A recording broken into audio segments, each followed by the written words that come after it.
Hi and welcome back to another stained canvas. So today I am exploring the Stillman and Birn Premium Sketchbook. It's the Zeta series. It's for dry and wet media, watercolor, ink. So it should be good to handle watercolor, oil paint, that kind of thing. I might use this book strictly for oil painting. It's got 270 GM thickness of paper.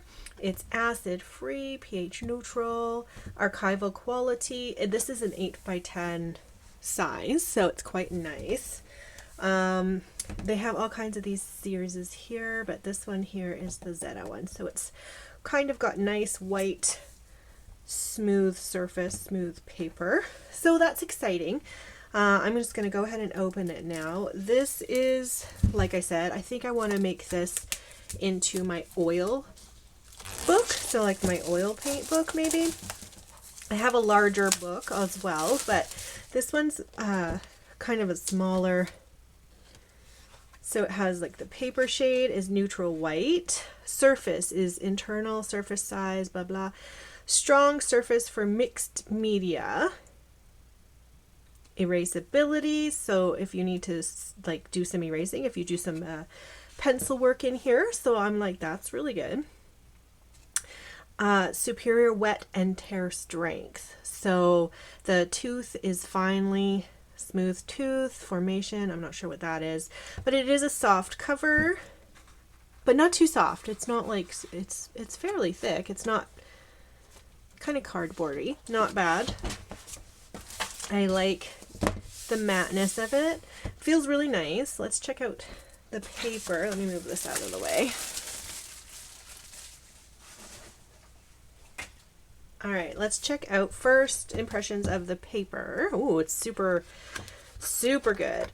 It's very nice, very smooth, nice and thick. I don't know if I can relay that thickness to you. Ooh, it crunched. That's okay. The only thing that crunched is, I'll show you this way. Look at the spine. So this opened up on the spine here when I opened the book, which is fine. It's supposed to, I believe. It's not going any further than the spine. So lays pretty nice. Lays pretty flat. This is like not even super center of the book either. Has the thread in the center, so it's got some signatures, nice signatures, super smooth paper.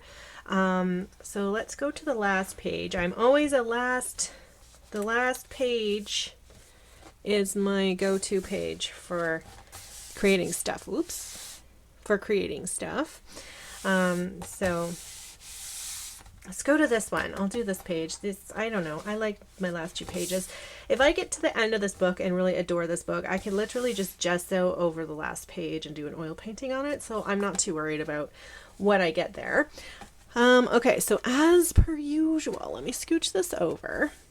I've got my water for my watercolor test. And the watercolor is right here. Going to be using the yellow like I always do for the watercolor. And I got my paintbrush here.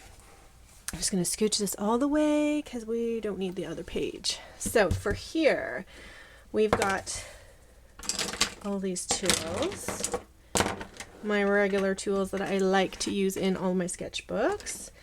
And let's give it a go. So always I try watercolor first. So this book is supposed to be able to handle watercolor and ink. So we will give it a try. And we're just going to do the top corner here with watercolor.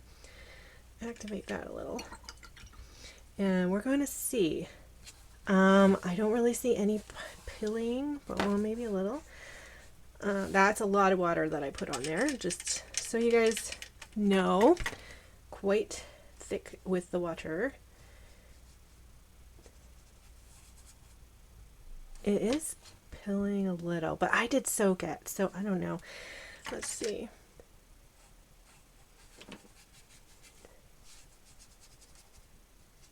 I guess it's pretty okay. I'm going to show you guys. It's kind of beat, like, I don't know. It kind of maybe not super soaking in watercolor. It left all these little dots. I don't know if you could see it on camera. Maybe because I rubbed the paper extra with the brush. I don't know, but in my watercolor I like layering a lot, so not sure about that. Maybe, you know, light washes or something. I'm not entirely sure if I'm gonna use this one as a watercolor book anyway. It's probably gonna, in all realisticness, not be watercolor. Next one we're gonna try is Copic sketch. Like some Copic, like my Copic marker. This stuff, it will tell you if your paper is really, really good. So first layer of Copic, let's have a look. This is 270. So it shouldn't be too bad. And it's not too bad. Let's scooch this over a little. Oh, it barely went over anywhere. The watercolor actually is not doing any, there's no buckling or anything after that watercolor. So I guess that's not too bad. And just a tiny little amount of see-through, peek through there. So let's try some harder. And now obviously you're not going to do this in your artwork, right? Okay. Let's have a look and see. Nothing here. Did go through, but that's expected with alcohol markers. But yeah, nothing over here. So I'm pretty okay with that. That's pretty good. Still nothing buckled here. Happy with that. Sucked in pretty good. So maybe it is watercolor-ish. Perhaps. I'm not sure. Now we have our Posca. Now if you've ever played with Posca, you know how bad Posca eats away at paper. This one is super smooth, so I really don't know if the nib will like scratch anything up. So activate it. Ooh, I really like it. So nice, so smooth. Let's go over a little, because that's the key, right? Like,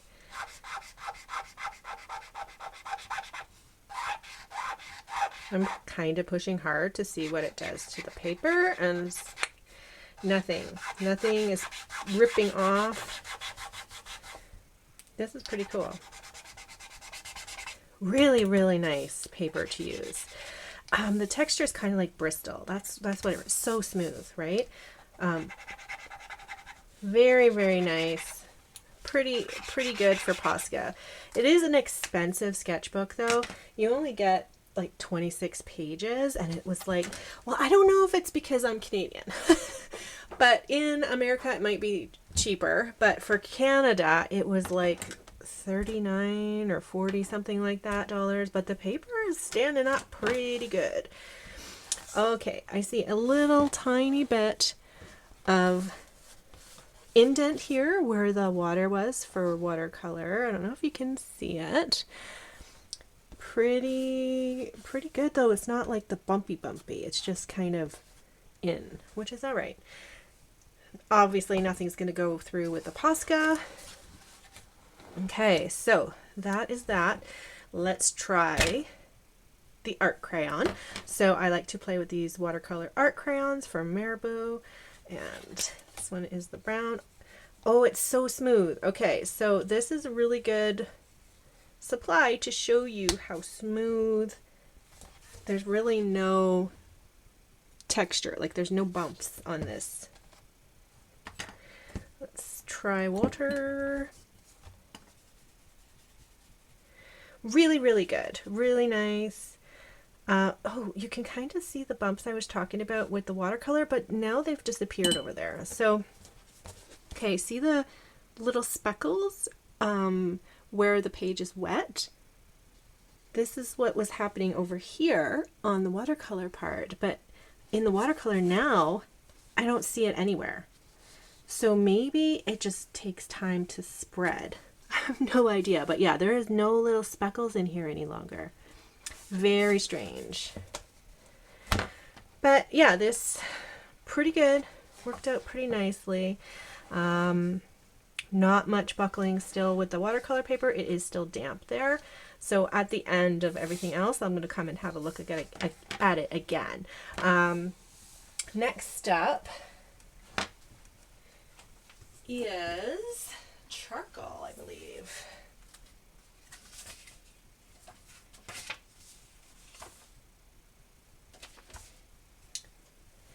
All right, next up is charcoal. Let's try the charcoal out.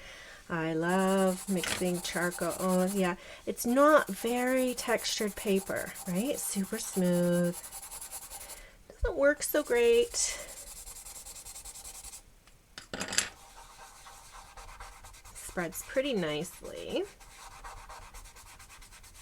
But yeah, you can really tell there's no really no texture whatsoever on this paper.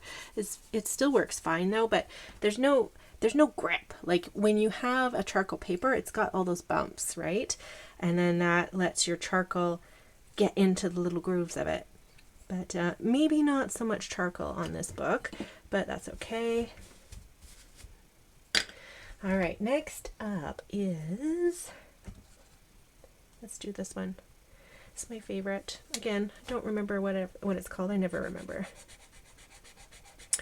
Very, very nice. Super sad my pen is wearing out of ink. I have to find where I got this so I could buy it again. But yeah, super smooth, really okay to work with on this. Nothing too strange about the paper. And this nib is like gentle. It's compared to this one, this nib's nothing. So it's not really gonna attack the paper too much. So yeah, pretty nice for this one. My next is my most favorite. The regular Pilot Bravo. It's just a felt tip pen. And I love these. I have them. You can't really buy them in a store in Canada, so I literally like go on Amazon and I buy a 5-pack about once a year. But yeah, this is lovely. It's not really anything, again, it's paper, right? It's not, works pretty decently. And then the last thing, the Pitt pen, Pitt marker from Faber-Castell. Always like using Pitt markers, micron pens, that kind of thing in my art. We're going to test out a little smidgen here. Works really great. It's so smooth. Like honestly, it's really nice paper. Definitely comparable to Bristol. It's not shiny. It's like matte, right? But yeah, really nice. And there we have it. Pitt. Okay, let's see one last view of the watercolor. It is still wet. It feels cold to the touch.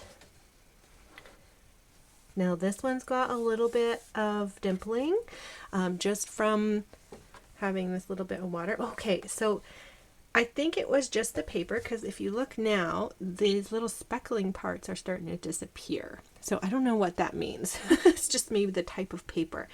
If you have this book, you can try it out. Completely gone, speckling here, starting to disappear here. So that's not bad. As long as the final, when it's dry, doesn't have any weird dots on it, that's okay. Yeah, but really holds up really well to watercolor and liquid. So I think this is going to be a really good book for doing what I need to do with it. And I hope you guys like this little sketchbook unboxing, or rather opening and testing. And yeah, I'll talk to you guys next time. Like, subscribe, and tell your friends about me. So bye for now.